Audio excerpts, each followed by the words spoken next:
Hello, ഇന്ന് ഞാൻ share ചെയ്യുന്നത് പാവയ്ക്ക കൊണ്ടിട്ടുള്ള ഒരു റെസിപ്പിയാണ്. അപ്പോൾ വളരെ ടേസ്റ്റിയുമാണ്, വളരെ ഹെൽത്തിയുമായിട്ടുള്ള ഒരു റെസിപ്പിയാണ്. അപ്പോൾ പാവയ്ക്ക ലവേഴ്സിനൊക്കെ ഈ ഒരു വിഭവം ഒരുപാട് ഇഷ്ടപ്പെടും. പിന്നെ പാവയ്ക്ക ഇഷ്ടമില്ലാത്തവർ കൂടുതൽ പേരും പാവയ്ക്ക എന്ന് പറയുന്ന ഈ ഒരു വെജിറ്റബിളിനെ മാറ്റി നിർത്തുന്നവരാവാം. പക്ഷേ ഇതിൻ്റെ ഹെൽത്ത് ബെനിഫിറ്റ്സ്, ഈ പാവയ്ക്ക നമ്മൾ കഴിക്കുമ്പോൾ നമ്മുടെ ശരീരത്തിനുണ്ടാകുന്ന ഗുണങ്ങളും അതുപോലെ തന്നെ മാറ്റങ്ങളും ഒക്കെ കേട്ട് കഴിഞ്ഞാൽ എന്താണേലും നമ്മളുടെ ആഹാരത്തിൽ നമുക്ക് പാവയ്ക്ക എന്ന് പറയുന്നത് ഒഴിച്ചു കൂട്ടാൻ പറ്റാത്ത ഒരു ഒരു വെജിറ്റബിളാണ്. അപ്പോൾ ഞാൻ പാവയ്ക്കയുടെ ഈ ഒരു എൻ്റെ ഈസി ടേസ്റ്റി ആയിട്ടുള്ള ഹെൽത്തി പാവയ്ക്ക റെസിപ്പി ഞാൻ എങ്ങനെയാണ് റെഡിയാക്കുന്നതെന്ന് ഞാൻ കാണിച്ചു തരാം. അപ്പോൾ ഞാൻ 2 പാവയ്ക്ക ഉണ്ടായിരുന്നു, അത് 2ആയിട്ട് കട്ട് ചെയ്തു.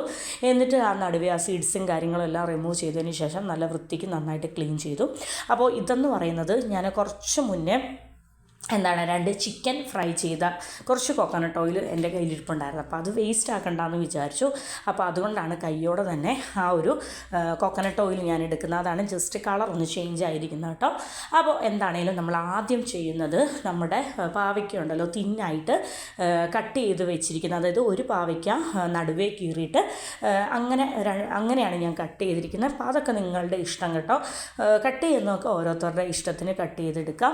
അപ്പോൾ ഞാൻ ആ ഒരു കോക്കനട്ട് ഓയിലിലേക്ക് നമ്മുടെ പാവയ്ക്ക ഒന്ന് ഒരു 5 മിനിറ്റോളം വഴറ്റിയെടുക്കുകയാണ്. അപ്പോൾ ഇങ്ങനെ എണ്ണയ്ക്കകത്ത് വഴറ്റുന്നത് എന്താണെന്ന് വെച്ചാൽ പാവയ്ക്കയുടെ ഒരു കയ്പ്പ് രസത്തിന് നേരിയ ഒരു ഡിഫറൻസ്, ഒരു കുറവ് വരാൻ വേണ്ടിയിട്ടാണ് ഇങ്ങനെ ചെയ്യുന്നത്. പിന്നെ വേറൊരു കാര്യം എന്താണെന്ന് വെച്ചാൽ പാവയ്ക്ക കയ്പ്പോടെ കൂടി കഴിക്കുന്നതാണ് ഏറ്റവും ഗുണം എന്ന് പറയുന്നത്.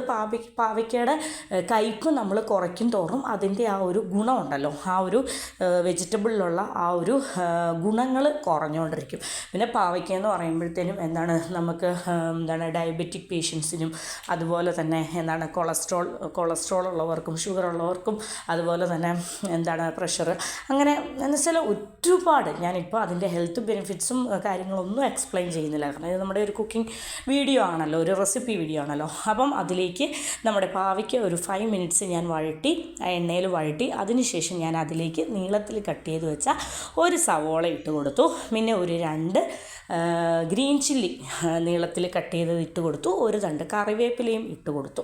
ഇനിയിപ്പോൾ ആവശ്യത്തിന് ഉപ്പിട്ടിട്ട് ഒന്ന് അടച്ചു വെക്കുകയാണ് കേട്ടോ. കാര്യം എന്താണെന്ന് വെച്ചാൽ ഉപ്പിട്ട് കഴിഞ്ഞാൽ ഒന്ന് വഴണ്ട് വരുമല്ലോ. അപ്പോൾ പാവയ്ക്ക എന്ന് പറയുമ്പോഴത്തേനും നമ്മൾ കുറച്ച് കൂടുതൽ നേരം ഒന്ന് വഴട്ടുന്നുണ്ട്.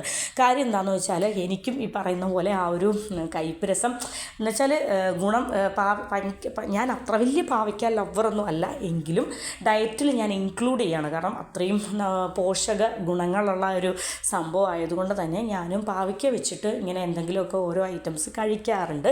അപ്പോൾ പാവയ്ക്ക തോരൻ വെക്കാറുണ്ട്, പാവയ്ക്ക തീയൽ വെക്കാറുണ്ട്, പിന്നെ പാവയ്ക്ക കൊണ്ട് പല തരത്തിലുള്ള ഒഴിച്ചുകറികൾ വെക്കാറുണ്ട്. ഇതെന്ന് പറയുന്നത് ഒരു സെമി ഗ്രേവിയിലുള്ള ഒരു പാവയ്ക്കയും തക്കാളിയും വെച്ച് തയ്യാറാക്കുന്ന ഒരു റെസിപ്പിയാണ് കേട്ടോ. അപ്പോൾ ഇതും നല്ല ടേസ്റ്റാണ്. അപ്പം ഇത് ഭയങ്കര രുചിയാണ്. അപ്പോൾ അതിലേക്ക് നമ്മുടെ പാവയ്ക്ക് ഒന്ന് ഹാഫ് കുക്കായി വന്നപ്പോഴത്തേനും അതിലേക്ക് ഒരു തക്കാളി ചെറിയ പീസസായിട്ട് കട്ട് ചെയ്തത് ഞാൻ ഇട്ട് കൊടുത്തു.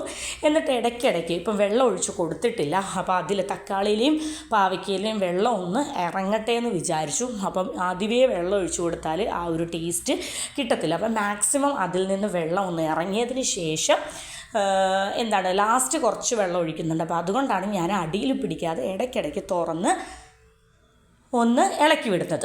പിന്നെ പൊടികളായിട്ട് ഞാൻ കുറച്ച് മഞ്ഞൾപ്പൊടി ചേർത്തിട്ടുണ്ട്. ഒരു 1/2 ടീസ്പൂൺ മഞ്ഞൾപ്പൊടിയും ഒരു 1/2 ടീസ്പൂൺ മുളക് പൊടിയും ഒരു ടീസ്പൂണിനടുത്ത് 1 ടീസ്പൂൺ മല്ലിപ്പൊടിയുമാണ് ഞാൻ ചേർത്തിരിക്കുന്നത്. അപ്പം മുളക് പൊടിയും മഞ്ഞൾപ്പൊടിയും മല്ലിപ്പൊടിയുമാണ് പൊടികളായിട്ട് ഞാൻ എൻ്റെ ഇന്നത്തെ ഈ ഒരു പാവയ്ക്ക തക്കാളി കറിയിൽ ഞാൻ ചേർത്തിരിക്കുന്നത്.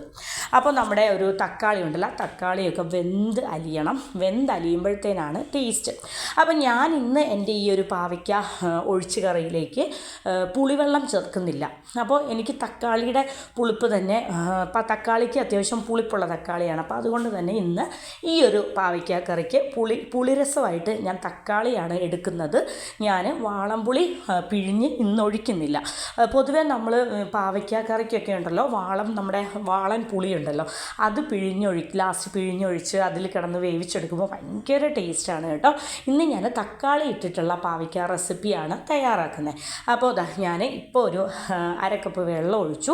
അരക്കപ്പ് വെള്ളം ഒഴിച്ചിട്ട് അതിലേക്ക് ഞാനിതാ ലോ ഫ്ലെയിമിലിട്ടിട്ട് അതിൽ കിടന്ന് ഇങ്ങനെ നമ്മുടെ പാവയ്ക്കയും തക്കാളിയും ഒക്കെ വെന്ത് വരണം. അപ്പോൾ ഈ കറി കാണുമ്പോഴത്തേനും നല്ല ടേസ്റ്റാണ് കേട്ടോ. അപ്പോൾ കഴിഞ്ഞ ദിവസം ഞാൻ ലഞ്ചിന് വേണ്ടിയിട്ട് റെഡിയാക്കിയതായിരുന്നു. അപ്പോൾ നമ്മൾ വിചാരിക്കുന്ന രീതിയിലുള്ള കയ്പും കാര്യങ്ങളും ഒന്നും ഉണ്ടായിരുന്നില്ല. നല്ല ടേസ്റ്റായിരുന്നു. കുറച്ച് കൂടുതൽ നേരം ലോ ഫ്ലെയിമിലിട്ട് ഇങ്ങനെ കിടക്കുന്നുണ്ടായിരുന്നു. അങ്ങനെ വളരെ രുചികരമായിട്ടുള്ള ഒരു കറി തന്നെയായിരുന്നു കേട്ടോ. പിന്നെ ഞാൻ അതിന് ശേഷം നമ്മൾ കുറച്ച് ഹാഫ് ഗ്ലാസ് വെള്ളമാണ് ഒഴിച്ചത്. ലോ ഫ്ലെയിമിലിട്ടപ്പോഴത്തേനും അത് ചെറുതായിട്ടൊന്ന് വറ്റി തുടങ്ങി. അപ്പോൾ കുറച്ചും കൂടി വെള്ളമൊക്കെ ഞാനൊന്ന് ആഡ് ചെയ്ത് കൊടുത്തു. ഇത് ഭയങ്കര ടേസ്റ്റാണ് കേട്ടോ. നല്ല അടിപൊളിയായിട്ടുള്ള ഒരു കുറുകിയ ചാറോട് കൂടിയിട്ട്, ഇതിലേക്ക് ഞാൻ തേങ്ങയോ അതുപോലെ തന്നെ പുളിയോ ഒന്നും ചേർക്കുന്നില്ല.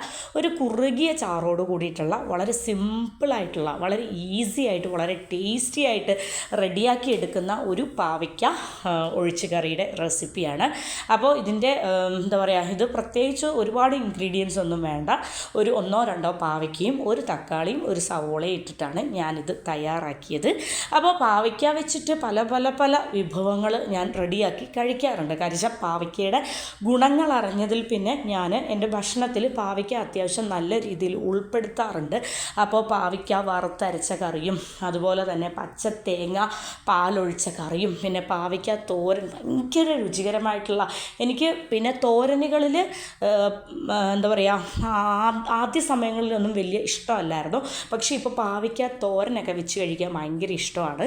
പിന്നെ അതുമാത്രമല്ല, നമുക്ക് ഒരുപാട് പാവയ്ക്ക എന്ന് പറയുന്നത് ഒരുപാട് ഹെൽത്ത് ബെനിഫിറ്റ്സ് ഉള്ള ഒരു ഭക്ഷണ പദാർത്ഥം തന്നെയാണ്, അല്ലെങ്കിൽ ഒരു വെജിറ്റബിളാണ്. അപ്പോൾ നമ്മുടെ കറി ഓൾമോസ്റ്റ് സെറ്റായി. അപ്പോൾ എൻ്റെ ഈ പാവയ്ക്ക റെസിപ്പി നിങ്ങൾക്ക് എല്ലാവർക്കും ഇഷ്ടപ്പെട്ടെന്ന് വിചാരിക്കും.